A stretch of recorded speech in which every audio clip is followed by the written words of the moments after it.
ഞങ്ങൾ യുപിയിലെ സീതാപൂർ എന്ന് പറയുന്ന സ്ഥലത്ത് നിന്ന് ഇങ്ങനെ ലക്നൌവിലേക്ക് വരികയാണ്.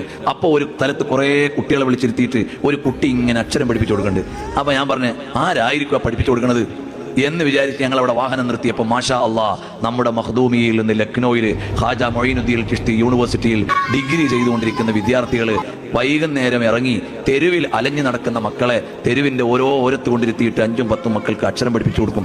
അങ്ങനെ കഴിഞ്ഞ പ്രാവശ്യം ഞങ്ങൾ ലക്നൌവിൽ ചെല്ലുമ്പോൾ അവിടുത്തെ ചേരി പ്രദേശങ്ങളിലേക്ക് ചെന്നപ്പോൾ 100-200 മക്കൾ അവരുടെ കുപ്പയിൽ താമസിക്കുന്ന അവരുടെ വീട്ടിലെ വീട് എന്ന് പറയാനില്ല, ഷെഡിൻ്റെ ഇടയിൽ നിന്ന് ഒരു നോട്ട് ബുക്കും വലിച്ച് ഹോംവർക്ക് ചെയ്ത് കൊണ്ടുവന്ന് കാണിച്ചു തരിക, ഞങ്ങൾ എഴുതി നോക്കിയിട്ട് ശരിയിട്ട് തരാൻ, ഗുഡിട്ട് കൊടുക്കാൻ. ആ കുട്ടികൾ സ്കൂളിൽ പോകാത്ത മക്കളാ, സ്കൂളില്ലവർക്ക്. നമ്മൾ ഇവിടുന്ന് പഠിച്ച നിങ്ങൾ ഓരോരുത്തരും തരുന്ന ചില്ലറ കൊണ്ട് പഠിപ്പിച്ചെടുത്ത മക്കളാണ് ആ പോയിട്ട് ആ നാട്ടിൽ അക്ഷരം പഠിപ്പിച്ചു കൊടുക്കുന്നത്. അവർ വിദ്യ നുകർന്നു വരട്ടെ, രാജ്യത്തിൻ്റെ പൗരന്മാരാവട്ടെ, ശില്പികളായി വരട്ടെ, ഭാവിയുടെ നേതാക്കളായി വരട്ടെ.